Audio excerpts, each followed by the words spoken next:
সবচাইতে ছোট দুরূদ সাল্লাল্লাহু আলাইহি ওয়াসাল্লাম, এই দুরূদটা সবচেয়ে ছোট দুরূদ। সাল্লাল্লাহু আলাইহি ওয়াসাল্লাম বলতে যতটুকু সময় লাগে, মদিনায় যাইয়া রসুলের রওজায় পৌঁছাইতে অতটুকু সময় লাগে না। বলছেন তো মদিনায় চলে গেছে। কত মানুষ তো মদিনায় যায়। এই যে এখন মানুষ উমরায় যাচ্ছে, কত মানুষ উমরায় যাচ্ছে। হজে টাকা বেশি রাখেন, উমরায় যাইতেছে মানুষ। কত লোক মদিনায় যায়, সালামও দেয়, দুরুদও পড়ে, কিন্তু কয়েকজনের দুরুদ রসুল পর্যন্ত পৌঁছায়? দিল আর জবান এক করে সেই মহব্বতের সাথে যদি দুরুদ পড়া যায়, এই বাংলাদেশে বৈশাও দুরুদ মদিনায় পৌঁছানো যায়। মদিনার থেকে দুরুদের জবাব দেয়, এই সালামের জবাব মদিনার থেকেও আল্লাহ রসুল দেয়। এই বাংলাদেশে বৈশাও কানে শোনা যায়।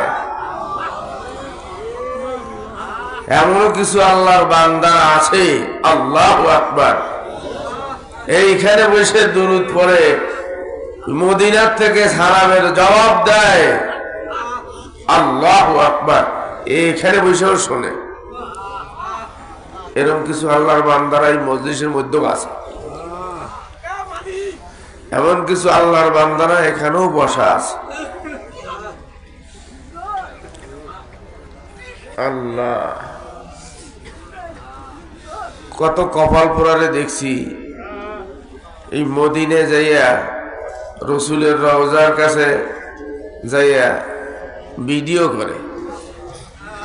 আরে কপাল পোড়া, ও ভিডিও করতে গেছে, ভিডিও করে দেখায়, সেলফি তুলে দেখায়, আমি হ্যাঁ অমুক জায়গায়, আমি হ্যাঁ এই করতেছি ওই করতেছি, ভিডিও করে করে দেখায়। আল্লাহ, আর কত আশেকদেরকে দেখছি আল্লাহ রসুলের রওজার কাছে যাইয়া যাওয়ার আগেই লাইনে দাঁড়াইয়া পাগলের মতো হইয়া যায়। কানতে কানতে তাদের বেহাল অবস্থা হইয়া যায়। কাবা তওয়াফ করার সময় দেখছি কত পাগল ছাগল ওরা ভিডিও করে। আর কত লোককে দেখেছি তওয়াফ করার সময় তাদের বেহাল অবস্থা হয়ে যায়। আল্লাহ, হ্যাঁ,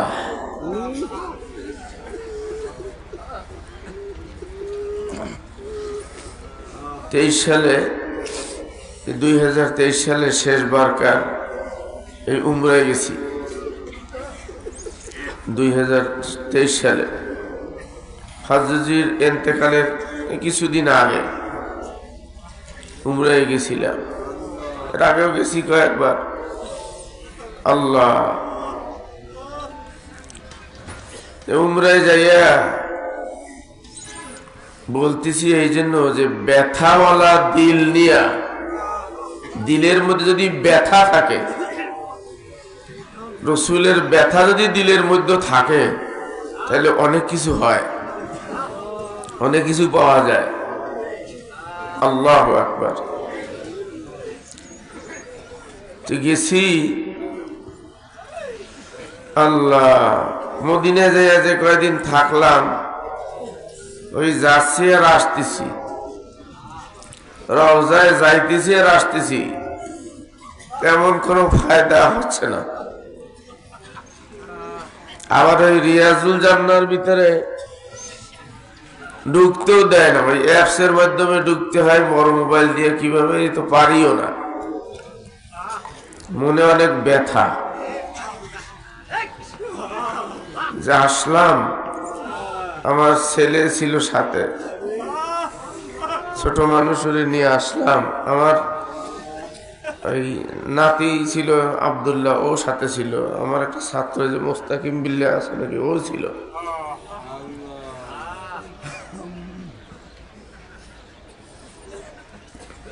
আল্লাহ, মনে অনেক ব্যথা, আসতেছি যাচ্ছি, কোনো কাজ হচ্ছে না। হ্যাঁ, তা যখনই যাই চোখের পানি ঝরতে ঝরতেই যাই। যেদিন চলে আসব ওই দিন রাত্রে খুব কান্নাকাটি করলাম, কালকে তো চলে যাব।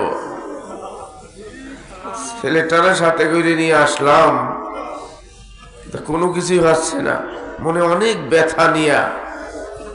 শেষ সালাম দিতে যখন গেলাম, শেষে সালাম দিয়ে তো চলে যাব, এই রওজার কাজ দিয়ে তো যাইতে দেয় না। এইভাবে অত দূর ওখান থেকে এইভাবে প্লাস্টিক দিয়ে বেড়া দেওয়া আছে, কাছ দিয়ে যাইতে দেয় না সবাইকে। লাইনে দাঁড়াইলাম আমি আগে, আর ওরা তিনজন, দুইজন পিছনে, তিনজন আমার সাথে সাথে, আর কেউ নাই। আমরা এই করে চারজনই, আর সাথীরা যায়নি। যাচ্ছি, চোখের পানি ঝরতেছিল আর মনে অনেক ব্যথা ছিল। আল্লাহ, আসলাম, আর তো চলে যাব এখন, কোনো কিছুই তো হইল না। সামনের দিকে আগাইতেছি, সামনের দিকে আগাইতেছি, ঠিক রওজা বরাবর যখনই গেছি দেখি পুলিশ আইসে ওই প্লাস্টিকের দরজাটা খুলে দিল। আমার সোজাসুজি যখনই আসলো আর দরজাটা খুলে দিল, আর গিদ্দাম গিদ্দাম, আর আমরা চারজন যাওয়ার সাথে আবার দরজাটা বন্ধ করে দিল। আল্লাহ, এরপরে সালাম দিয়ে গেলাম, আর যা হয়েছে ওটা আর বলবো না। মনের মতো সালাম দিয়ে তারপরে একবারে কাজ দিয়ে গেলাম। বলতেছি, মনে যদি ব্যথা থাকে আর যদি সেরকমের দরদ থাকে, দরদ দিয়ে যদি সালাম দেওয়া যায়, দুরূদ পড়া যায়, তাহলে অনেক কিছু হয়, অনেক কিছু হয়। আল্লাহ, দিল আর জবান এক করে বসি। আল্লাহ, কোন দিনের আমল, কোন দিনের জিকির আপনার আমার জন্য কবুল হয়ে যাবে জানা আছে? কারো জানা নাই? কোন দিনের জিকিরে আল্লাহ পাক রব্বুল আলামিন আপনার আমার জন্য দরজা খুলে দিবে জানা আছে? জানা নাই? কোন দিনের জিকির আল্লাহ তাআলা কবুল করে নিবে, কোন দিনের আমল আল্লাহ কবুল করবে, কেউ জানে না। এই জন্য মৃত্যুর আগ পর্যন্ত ধাক্কাইতেই থাকতে হবে, ধাক্কাইতেই থাকতে হবে। আমার শায়েখ আল্লামা রসুলপুরি রহমাতুল্লাহ আলাইহি বলতেন না, বাবা ধাক্কাইতে থাকো, ধাক্কা দিতে থাকো, দিতে থাকো, দিতে থাকো, কোন দিনে ধাক্কায় যেন তোমার দরজা খুলে যাবে, কোন দিনের ধাক্কায় যেন দরজা খুলে যায়। এই জন্য ধাক্কাইতে থাকতে হবে, আল্লাহরে ডাকতে হবে। মৃত্যুর আগ পর্যন্ত, মৃত্যুর আগ পর্যন্ত ধাক্কাইতে থাকবে। আল্লাহ তাআলা কোন দিনের ধাক্কায় যেন দরজা খুলে দেয়। আল্লাহ, সামান্য একটা আমল নাজাতের জন্য জড়িয়ে হয়ে যাইতে পারে, পারে কিনা? হ্যাঁ, সামান্য আমল নাজাতের জন্য জড়িয়ে হয়ে যায়। বেশ্যা মহিলা সারা জীবন বেশ্যাগিরি করছে, কুকুর পানির পিপাসায় ছটফট করতেছে, এই কুকুরকে পানি পান করাইছে, পানি উঠানোর মতো কোনো জিনিস পাইতেছে না। শেষ পর্যন্ত নিজের ওড়না ছিঁড়ছে, নিজের ওড়না ছিঁড়া দড়ি বানাইছে, আর পায়ের যে চামড়ার মুজা, এই মুজা বালতি বানাইছে, এই মুজার সাথে এই দড়ি লাগাইয়া কুয়ার ভিতরে ফেলাইয়া পানি উঠেছে। এই পানি পান করার কারণে, কুকুরকে পানি পান করার কারণে আল্লাহ পাক রব্বুল আলামিন ওই বেশ্যা মহিলার জীবনের সমস্ত গুনাহ খাতা মাফ করে দিয়েছে। আল্লাহর ওলি হয়ে কবরে গেছে সামান্য আমল। আল্লাহর ওলি কিন্তু সবাই হইতে পারে, আল্লাহর ওলি কিন্তু সবাই হইতে পারে, পুরুষ হইতে পারে, মহিলাও হইতে পারে, সাধারণ মানুষ, শিক্ষিত অশিক্ষিত সবাই হইতে পারে, বুঝলেন?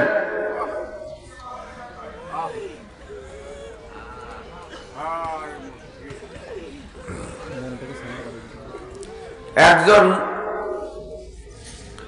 ভ্যানওয়ালা, একজন রিক্সাওয়ালা মানুষের বাড়ি কাজ করে খায়, কর্ম করে খায়, একজন অশিক্ষিত মানুষ সেও আল্লাহর ওলি হইতে পারে,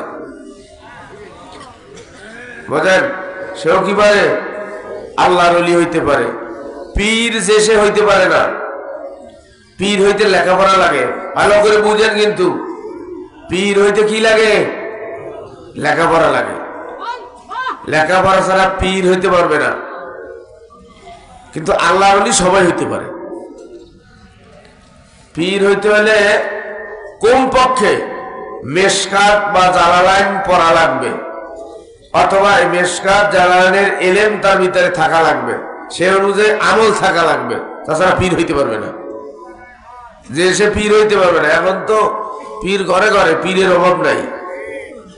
দেখেন না, পীরের খেলাফতির সরাসরি চলতেছে, খেলাফতের সরাসরি চলতেছে। যে সে পীর হইতে পারবে না। পীর হইতে লেখাপড়া লাগে, কিন্তু আল্লাহর ওলি হইতে লেখাপড়া লাগে না। আল্লাহর ওলি একজন সাধারণ মানুষ হইতে পারে, একজন জেনারেল শিক্ষিত হইতে পারে, গরিব মানুষ হইতে পারে। আল্লাহ তো যে কথা বলতেছিলাম, যে সামান্য একটা আমলের কারণে আল্লাহ পাক রব্বুল আলামিন আল্লাহর ওলি বানাই দিতে পারে, বুঝলেন? একটা আমলের কারণে আল্লাহর ওলি বানাইয়া দিতে পারে। আব্দুল্লাহ ইবনুল মুবারক, আব্দুল্লাহ ইবনুল মুবারক ইমাম বুখারীর ওস্তাদ। এই ইমাম বুখারীর ওস্তাদ আব্দুল্লাহ ইবনুল মুবারক হজে গেছে, হজ করতে গেছে। আল্লাহ তো হজে যাইয়া এই রিয়াজুল জান্নার ভিতরে মুরাকাবা করতেছিল। রিয়াজুল জান্নার ভিতরে, এখন বর্তমানে রিয়াজুল জান্নার ভিতরে যে বললাম না, সবাই ঢুকতে দেয় না। আমরা যখন আগে গেছি তখন সবাই যে ইচ্ছে সেই ঢুকতে পারত, লাইন দিয়ে যাওয়া লাগতো। কিন্তু এখন ওই তামসা শুরু করছে, এই অ্যাপসের মাধ্যমে ঢুকতে হবে, এই করবে সেই করবে, নানান কাহিনী, সবাই ঢুকতে দেয় না।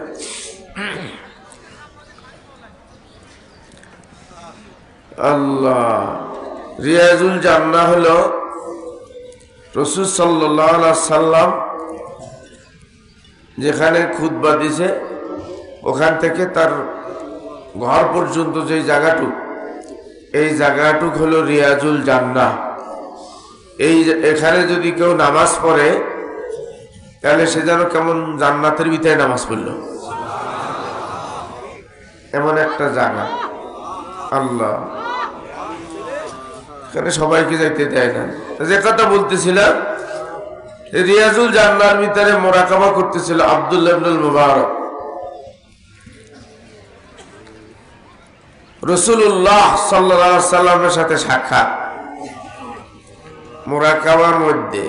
আল্লাহ রসুল তো পাশেই, রিয়াজুল জান্নাত একেবারে পাশে, রাসূল সাল্লাল্লাহু আলাইহি ওয়াসাল্লাম রওজার পাশে। আল্লাহ রসুলের সাথে সাক্ষাৎ। রাসূল সাল্লাল্লাহু আলাইহি সাল্লাম আব্দুল্লাহ ইবনুল মুবারককে বলতেছে, তুমি হজ করতে আসছো, এবছর একটা লোকের সামান্য আমলের কারণে 6 লক্ষ হাজির হজ আল্লাহ তাআলা কবুল করে নিয়েছে, সামান্য একটু আমলের কারণে। এই লোকটার নাম হলো আলী ইবনে মুআফফাক। গরিব মানুষ, তার সাথে দেখা করে তুমি, তার কাছে দেখা করে তার থেকে দোয়া নিও। কাকে বলতেছে? ইমাম বুখারীর ওস্তাদ আব্দুল্লাহ ইবনুল মুবারককে বলতেছে তার সাথে দেখা করে একটু দোয়া নিও। আব্দুল্লাহ ইবনুল মুবারক হজ শেষ করছে। হজ শেষ করিয়া আল্লাহ, কেউ বলছে সিরিয়ায়, কেউ বলছে মিশরে, এই সিরিয়ায় বা মিশরে যাইয়া খোঁজাখুঁজি শুরু করছে। পানি না, সে আলী ইবনে মুআফফাক কোথায় আছে তারে খুঁজতেছে, সমস্ত শহরগুলি খুঁজছে, অলি গলি সব জায়গায় খুঁজছে যে আলী ইবনে মুআফফাক নামে কোনো লোক আছে কিনা, কোথায় তার বাড়ি, খোঁজাখুঁজি করতেছে।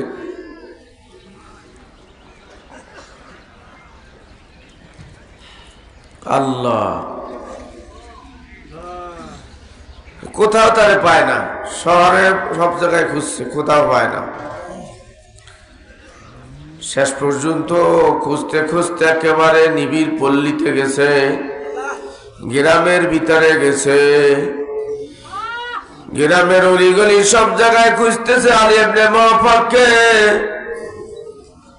কোথাও পায় না। খুঁজতে খুঁজতে খুঁজতে খুঁজতে একেবারে নিবিড় পল্লীর ভিতরে যাইয়া একজনকে জিজ্ঞাসা করছে, আলী ইবনে মুআফফাক নামে কাউকে চেনো কিনা?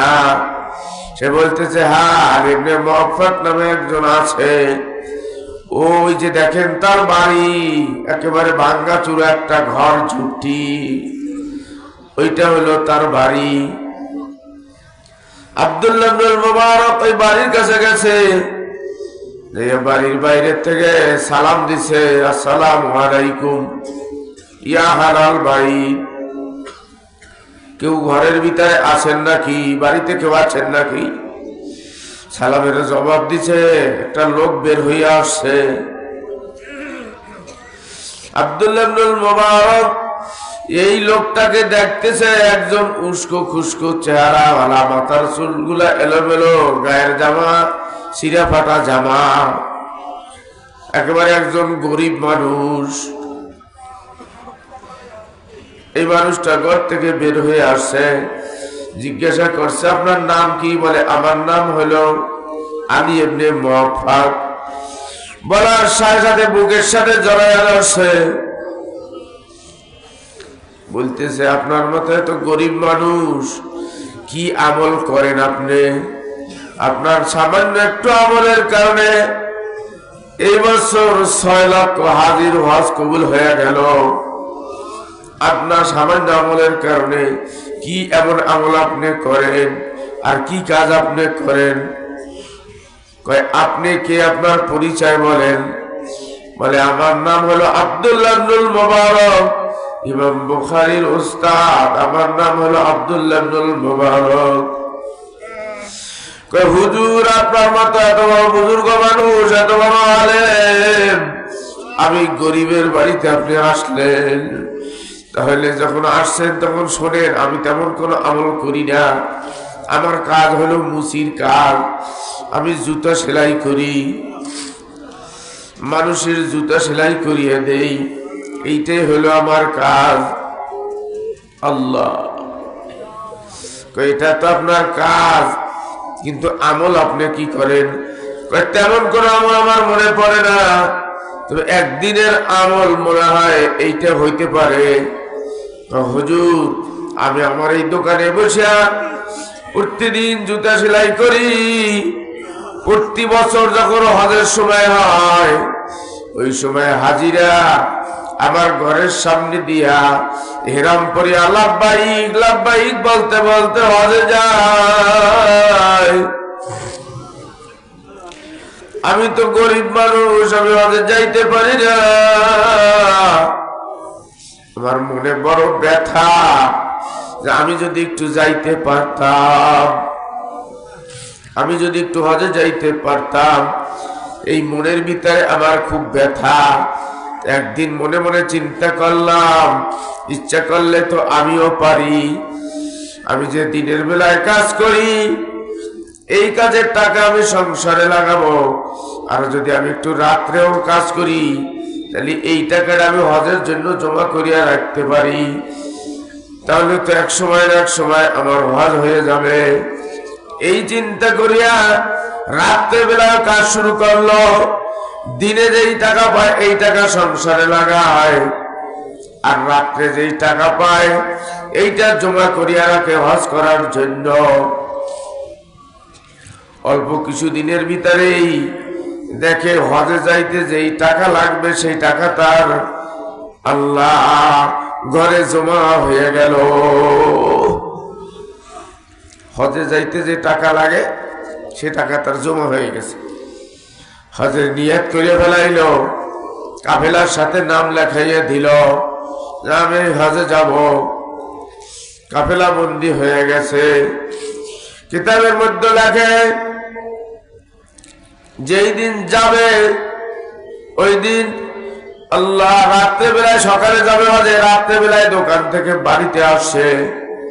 সকালেই তো হজে যাবে, বেডিং পত্র গুছাইতে হবে, কিন্তু রাত্রে যখনই বাড়িতে আসছে স্ত্রী ঘরের স্ত্রী বলতেছে কালকে সকালেই তো আপনি চলে যাবেন, আমার একটু মনের আশা, এই আশাটা একটু পূরণ করিয়া যান। ওই কি আশা? বহুদিন হয়েছে গোশত খাইতে পারি না, গোশত খাই না। কবে গোশ খাইছি মনেও পার না। গরিব মানুষ তো, গোশ কেনার মতো টাকা তার নাই। বহুদিন গোশত খাইতে পারি না, আমার গোশ খাইতে মনে চায়, আমাকে একটু গোশত খাওয়াইয়া যান। আলী ইবনে মুহাম্মদ বলে আমি সকালে যাব হজে চলিয়া, আর এই রাত্রেবেলায় এখন আমি তোমার জন্য গোশত কোথায় পাবো? চেষ্টা করিয়া দেখেন, পাইতেও তো পারেন। হজে চলে যাবেন, আপনি তো আর ফিরে নাও আসতে পারেন, আমার মনের আশাটা একটু পূরণ করিয়া যান। আলী ইবনে মুহাম্মদ বলে হুজুর, আমি আমার স্ত্রীর আশা পূরণ করার জন্য ওই রাত্রে বেলায় আমি বাইর হয়ে গেলাম, ঘর থেকে বের হয়ে গেলাম, গ্রামে গ্রামে ঘুরি, রাস্তায় রাস্তায় ঘুরি, কোথায় পাবো গোশ? একবার পাশ দিয়া যাই, হঠাৎ করিয়া ওই বাড়িতে গোশ রান্না করলে যে একটা ঘ্রাণ বের হয়, এইরকম একটা ঘ্রাণ বের হইছে। বাড়িওয়ালারে আমি ডাকলাম, ডেকে বললাম তোমাদের বাড়িতে কি গোশ রান্না হচ্ছে নাকি? বলে হ্যাঁ, আমাদের বাড়িতে গোশ রান্না হইতেছে, আমি কাল সকালে হজে চলে যাব, 2-3 টুকরা গোশ একটা বাটিতে একটু দাও, আমার স্ত্রীকে এটা খাওয়াইয়া তারপরে আমি হজে যাব।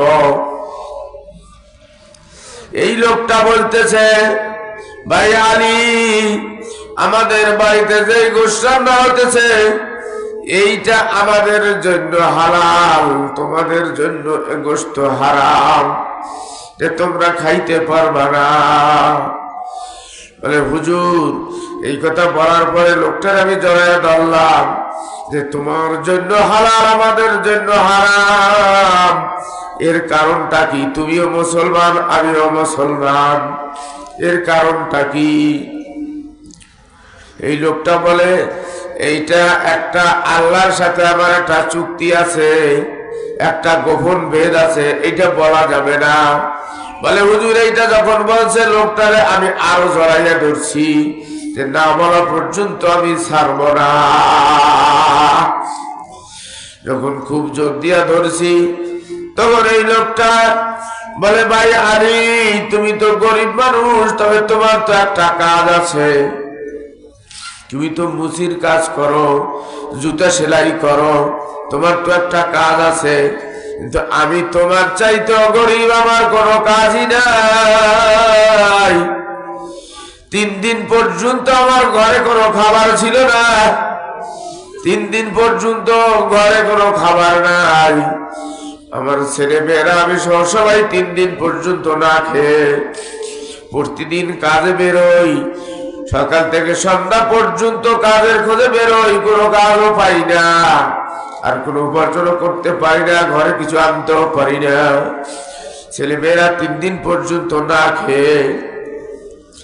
ভাই আলী, এই 3 দিনের পরে আমি সারা শহর খোঁজাখুঁজি করলাম যে আমার একটু কাজে নাই কিনে, কোনো কাজ পাইলাম না। যখন আমি সন্ধ্যার সময় বাড়ির দিকে ফিরতেছি খালি হাতে, এই সময় আমি মনে মনে চিন্তা করলাম, আজকে যদি আমি খালি হাতে যাই আমার ছেলে মেয়েরা আমাকে দেখে হাত ফেল করবে, ক্ষুধার জ্বালায় তারা ছটফট করতেছে। আমি যখন শহরের বাইরে বের হয়ে আসলাম তখন দেখি শহরের বাইরে ময়লা আবর্জনা ফেলায়, এই ময়লার ভিতরে দেখি একটা মরা গাদা পড়ে আছে। তখন আমি আল্লাহকে সাক্ষী রাখলাম, আল্লাহ 3 দিন পর্যন্ত ঘোরাঘুরি করলাম, হালাল রিজিকের ব্যবস্থা তুমি করলা না, জান বাঁচানো ফরজ, এই জন্য তোমাকে সাক্ষী রাখিয়া এই মরা গাদার কিছু গোশত আমি কাটিয়া বাড়িতে নিয়ে যাই, এইটাই রান্না করিয়া ছেলে মেয়েদেরকে খাওয়াবো। আল্লাহ তুমি কিন্তু সাক্ষী। ভাই আলী, এই গোশত রান্না করেছি, এইটা তো মরা গাদার গোশত, এইটা আমাদের জন্য হালাল, আমি আল্লাহকে সাক্ষী রেখে নিয়ে আসছি, এইটা আমাদের জন্য হালাল, এইটা তোমাদের জন্য হারাম। আল্লাহ।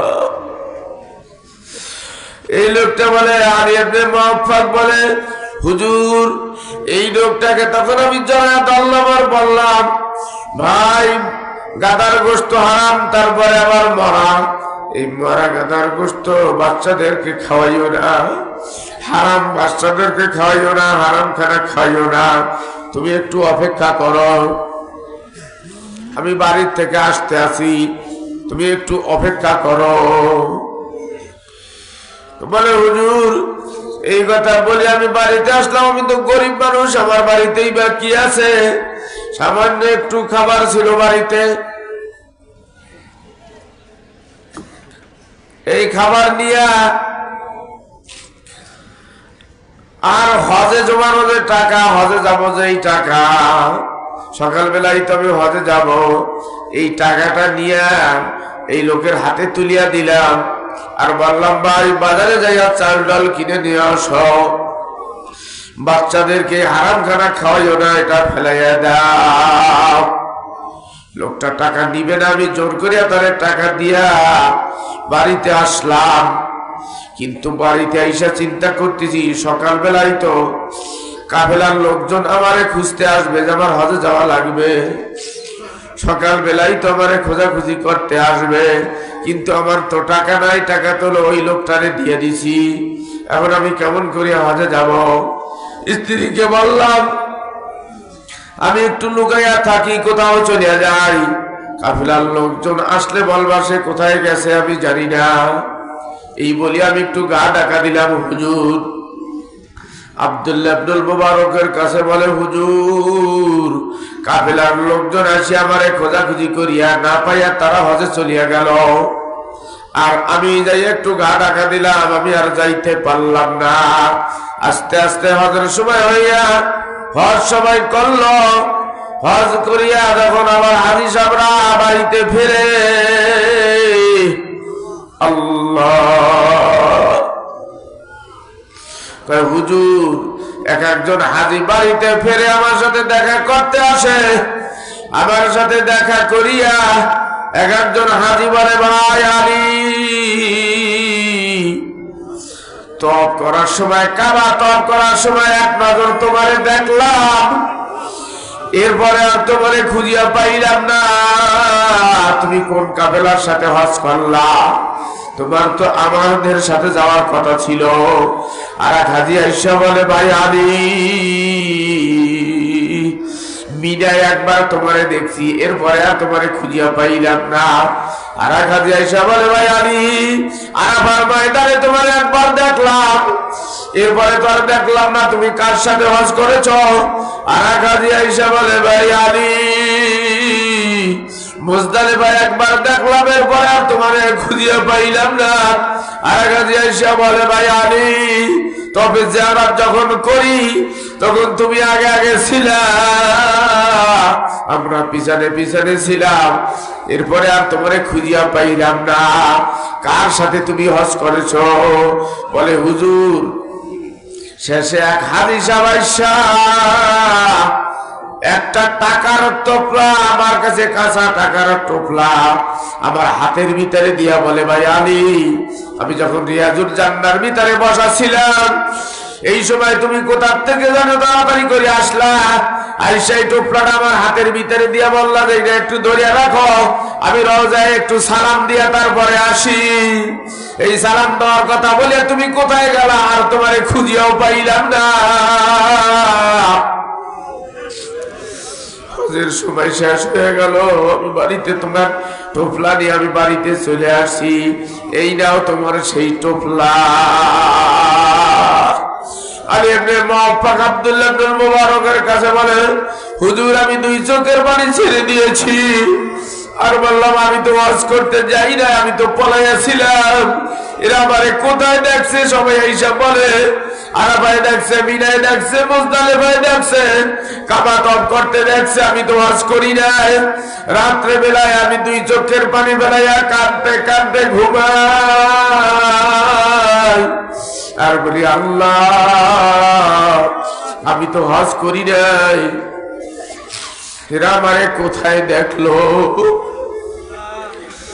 গভীর রাত্রে হুজুর দেখি আমার ঘরটা আলোকিত হয়ে গেছে, আমার পুরো ঘরটা আলোকিত হয়ে গেছে।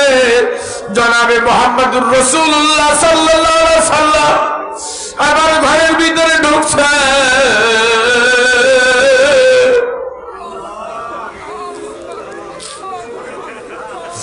আমার ঘরের ভিতরে ঢুকিয়া বলে, আলী,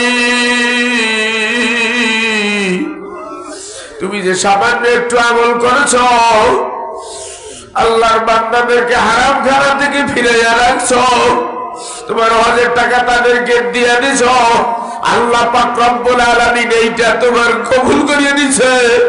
এই তোমার এই আমলের কারণে বছর 6 লক্ষ হাজির হজ কবুল করিয়ে দিছে। আর তোমার হজ বদলি হজ ফেরেশতাদের দিয়ে আল্লাহ পাক রব্বুল আলামিন তোমার বদলি হজ করাইয়া দিছে। এই জন্য তোমার সূরত ধরিয়া ফেরেশতারা হজ করছে। এই জন্য বিভিন্ন জায়গায় তোমার হাজিরা দেখছে। আল্লাহ পাক রব্বুল আলামিন খুশি হইয়া জান্নাতের থেকে তোমার জন্য এই স্বর্ণ মুদ্রা পাঠিয়ে দিছে। আগামী বছর তোমার হজ তুমি নিজেই করতে পারো। বাবারে, এই যেন কোন দিনের আমল আল্লাহ পাক রব্বুল আলামিন কবুল করিয়া নাই, তোমারও জানা নাই, আমারও জানা নাই।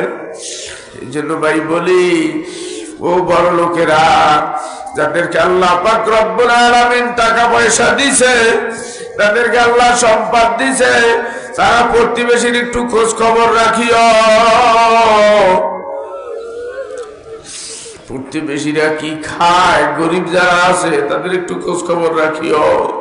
তারা কি খায়, হালাল খায় না হারাম খায়, তাদেরকে একটু সহযোগিতা করিও।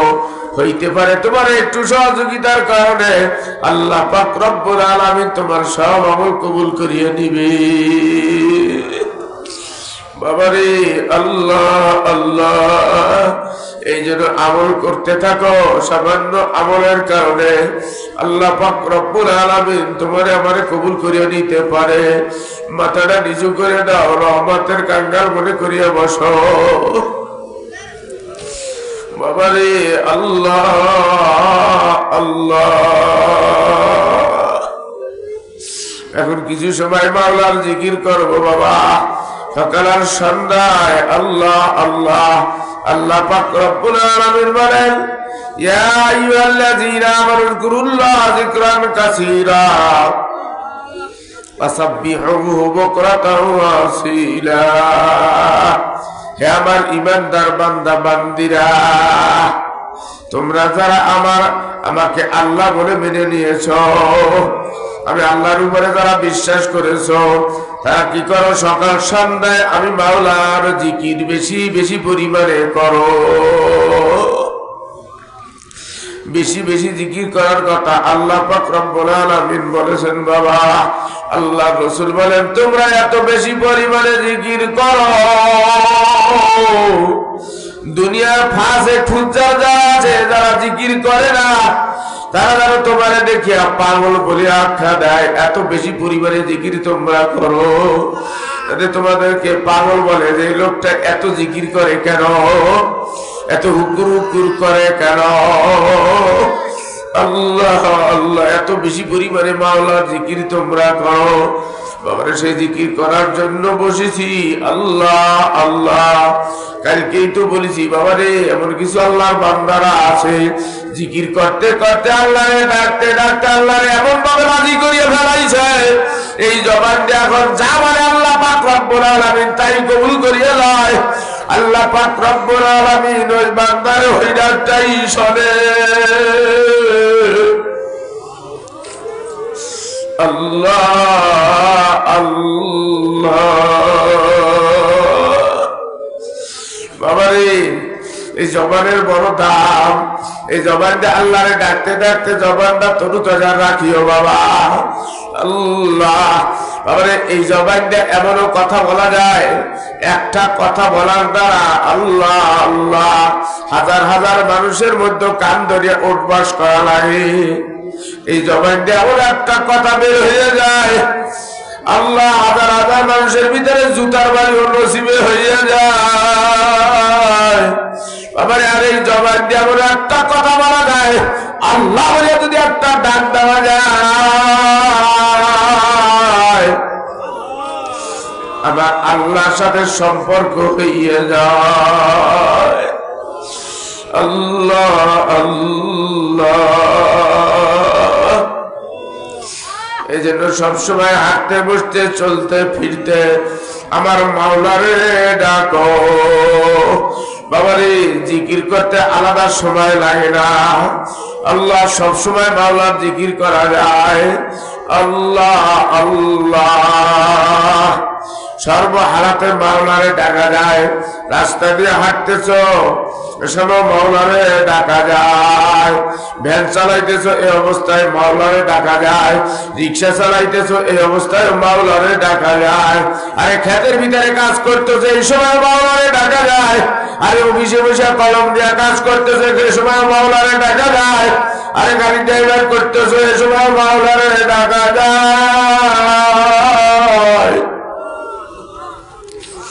আল্লাহ আল্লাহ, বাবারে, আল্লাহ কিছু বান্দা আছে মাওলারে ডাকতে ডাকতে এখন যেদিকে তাকায় সেদিকে তার মাওলারেই দেখে। এমন কিছু আল্লাহর বান্দারা আছে যেদিকে তাকায় সেদিকে মাওলারেই দেখে। আল্লাহ গাছের দিকে তাকায় সেখানেও দেখে আল্লাহ, পানির দিকে তাকায় সেখানে তার মাওলারি দেখে, ওই ক্ষেতের দিকে তাকায় সেখানে তার মাওলারি দেখে। যেদিকে তাকায় সেদিকে তার মাওলারি দেখে।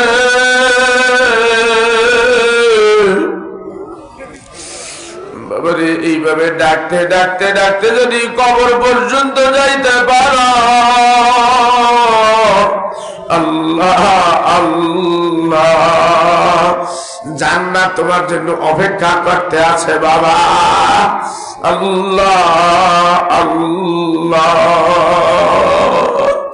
বাবারে, যে জান্নাত পাওয়ার জন্য এত কিছু বাবা। আল্লাহ, জান্নাত যদি আল্লাহ পাক রব্বুল আলামিন দিয়ে দেয়, আল্লাহ জান্নাতের ভিতরে কি মজাটা যে হবে।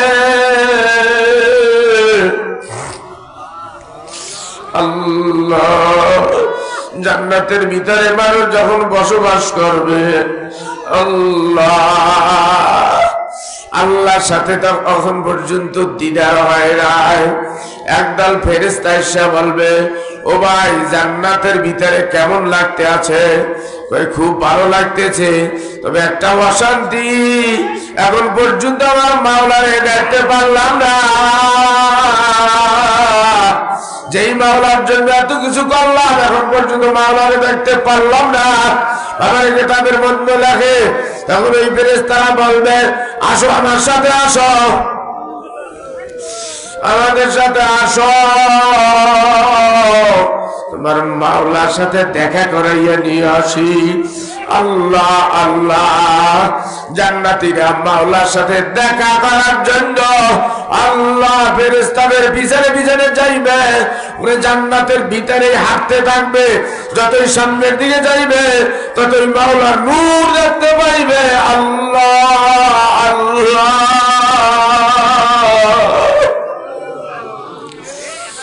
যত সামনের দিকে যাইবে ততই মাওলার নূর।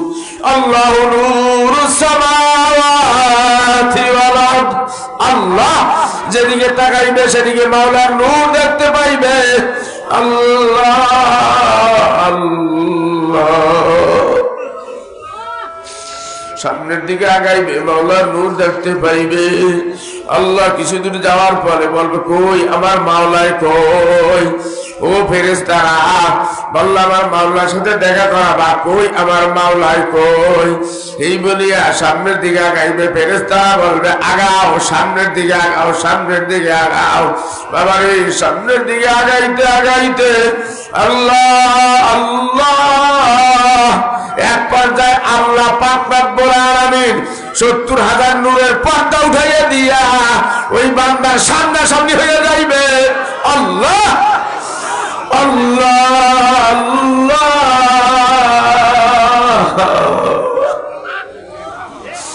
আল্লাহ পাক রব্বুল আলামিন সামনাসামনি হয়ে বলবে, এ বান্দা এই বেড়ারে তাকাইয়া তাকাইয়া দে।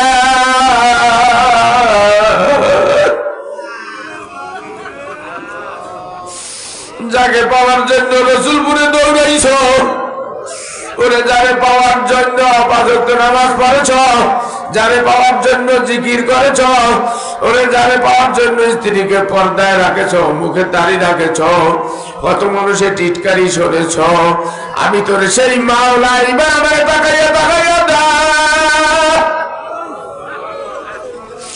বান্দার মাওলা সামনাসামনি হয়ে যাইবে।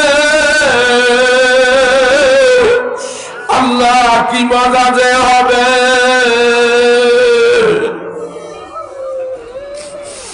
বাবারে বাবারে ডাকতে থাকো, এইভাবে ডাকতে ডাকতে যদি কবর পর্যন্ত যাইতে পারো বাবা। আল্লাহ আল্লাহ,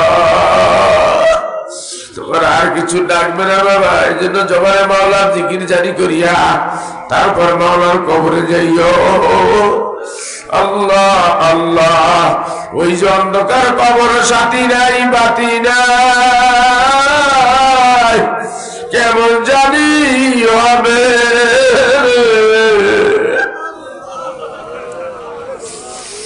বাবারে একটু মৃত্যুর বিছানায় শুয়ে দাও।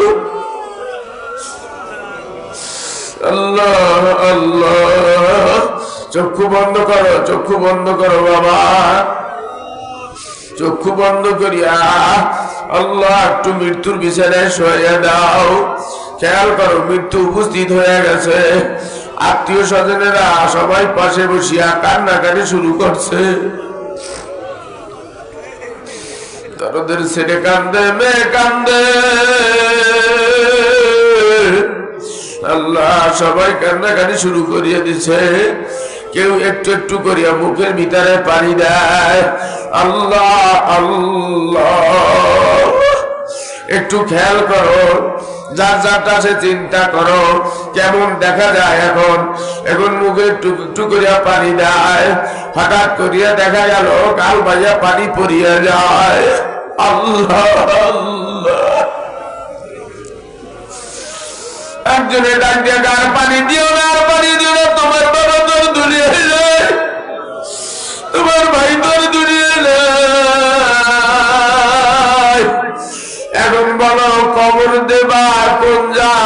লাগায়। আরে দুনিয়া বাবারে, এই দুনিয়ার পিছনে পড়িয়া আল্লাহ আল্লাহ সব শেষ করিয়া দিলাম।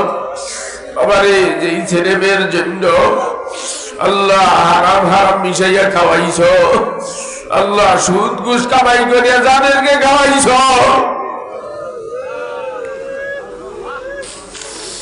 যাদের জন্য গাড়ি বাড়ি করেছ, অবৈধভাবে টাকা কামাই করেছ, বাবারে তারা তোমার সাথে কেমন নিষ্ঠুর ব্যবহার করবে।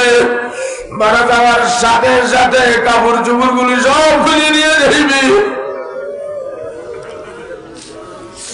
খেয়াল করো, আল্লাহ আল্লাহ তোমার ঘর থেকে বারান্দায় নামাইয়া দেবে। যে শখের ঘর তুমি করেছো, শখের বাড়ি করেছো, এই ঘর থেকে তোমার বারান্দায় নামাইয়া দিবে। আল্লাহ আল্লাহ,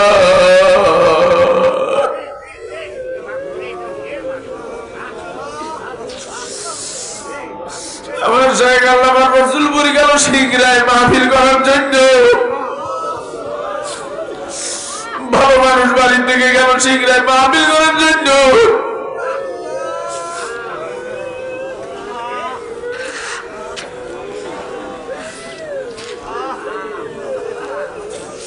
যাওয়ার আগের দিন আমার ডাকলো খানকায়, একটু এদিকে আসো, একটু কথা আছে। কি কথা যে বান্দা বলতে চাইছিল, আমার যাইতে দেরি হয়ে গেল, মাগরিবের আযান দিয়ে দিল। আর বললো যে থাক, পরে বলবো। আমি আর বলতে পারলো না, সকালে চলে গেল শীঘ্র।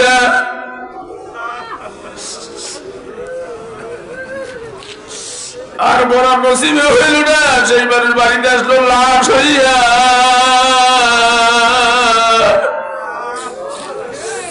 ওই যে ঘর থেকে নামিয়ে গেল, আর ঘরেই উঠতে পারলো না, আর তারে ঘরেই উঠানো হইল না।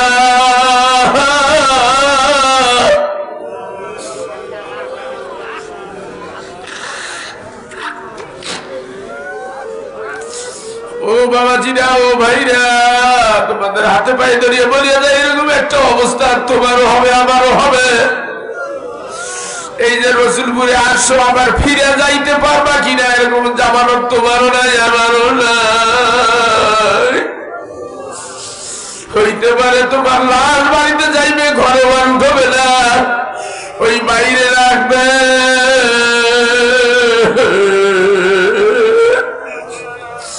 বাবারে বুঝিয়া শুনিয়া তারপর মাওলার কবরে যাইও। এ যুবকেরা, এ বুড়ারা, পর্দারা, মা বোনেরা, বুঝিয়া শুনিয়া তারপর মাওলার কবরে যাইও।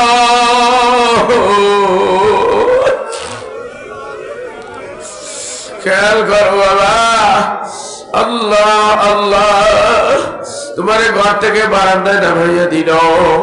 আল্লাহ মারা যাওয়ার সাথে সাথে বাবারে তোমার বিদায় দেওয়ার জন্য সবাই পাগল হইয়া যায়।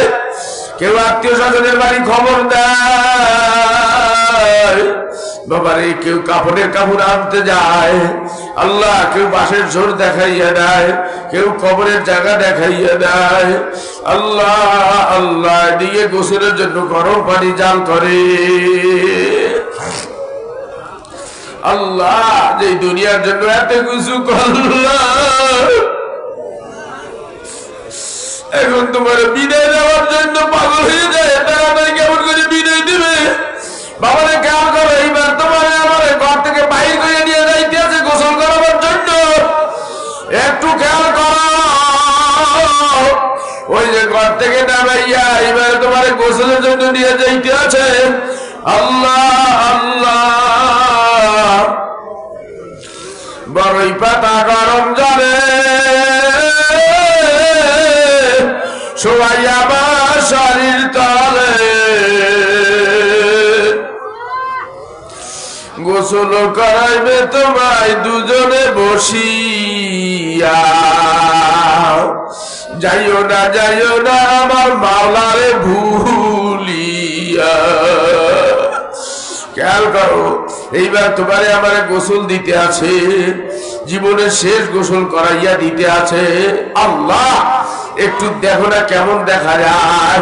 আল্লাহ, কত বাহাদুরি, কত অহংকার, মানুষ ভয়তে কথা বলার সাহসও পায় না। আর এখন মাথা দিয়ে আল্লাহ পাও পর্যন্ত লড়িয়ে যায়। এই যে তোমার এবারে দলিয়া দলিয়া গোসল দিতে আছে, আল্লাহ আল্লাহ খেয়াল করো। এইবার তোমার আমার কাপড়ে কাপড় পরাইতে আছে, আল্লাহ ওই যে সাদা কাপড়ে জড়াইতে আছে, চকলেটের মতো তোমার আমার পেঁচাইতে আছে, চকলেটের রুমের পেঁচা এইবার সাদা কাপড়ে পেঁচাইতে আছে। আল্লাহ আল্লাহ,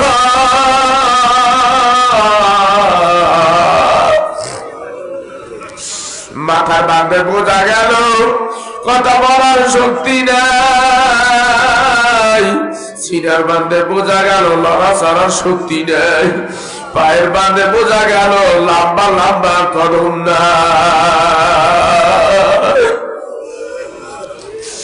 বাবারে খেয়াল করো এখন কেমন দেখা যায়। ওই যে কাপড়ের কাপড় পরাইয়া রাখছে, কেমন দেখা যায়। খেয়াল করো এইবার তোমার এবারে জানাজা পড়াইতে নিয়ে যাইতে আছে। এই যে বাড়ি থেকে বের করে নিয়ে যায়, ছেলে কাঁদে, মেয়ে কাঁদে, আরে দরদের স্ত্রী কাঁদে। বাবারে একটা জিনিস বোঝো, আল্লাহ মারা যাওয়ার সময়, মারা যাওয়ার পর সবাই কাঁদে। বাবারে তোমার কি হবে এজন্য কিন্তু কেউ কাঁদে না, তোমার সাথে কবরে কি ব্যবহার হবে এজন্য কেউ কাঁদে না।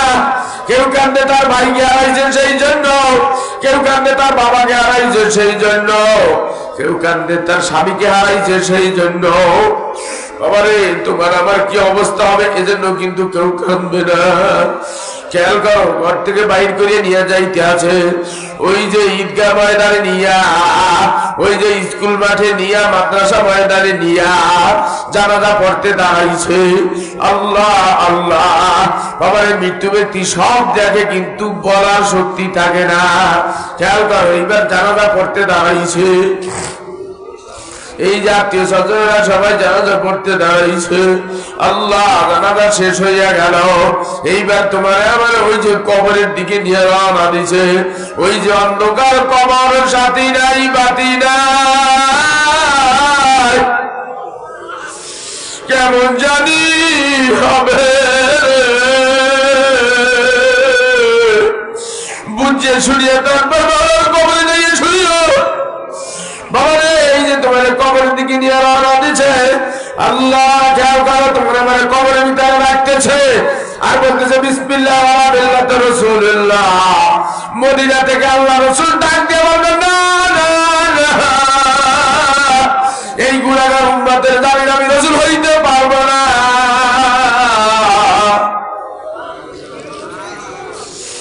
ওরে আল্লাহ রাসূল যদি এই কথা বলিয়াই ফেলায়, জাহান্নাম ছাড়া উপায় থাকবে না। আল্লাহ আল্লাহ, খেয়াল করো, এই যে কবরে রাখা একজন একজন করিয়া সবাই উঠা যায়। আল্লাহ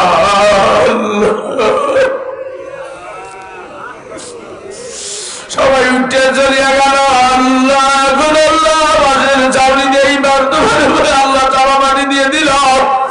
আল্লাহ ডাইনে মাটি, বামে মাটি, নিচে মাটির বিছানা, উপরেতে বাঁশের চাপা, পড়াবার জায়গাও কিন্তু পাবা না।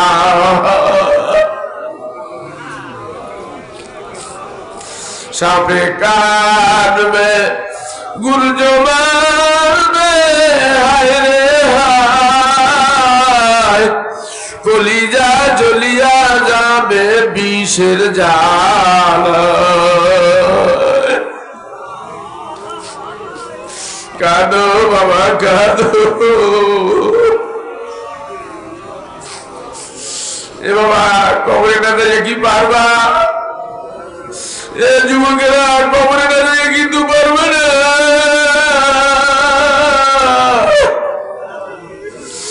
বুঝিয়ে শুনিয়ে তারপর মাওলার কবরে যাইও বাবা। খেয়াল করো, আল্লাহ বাদে কোনো মাবুদ নাই, আল্লাহ বাদে কোনো বন্ধু নাই। লা ইলাহা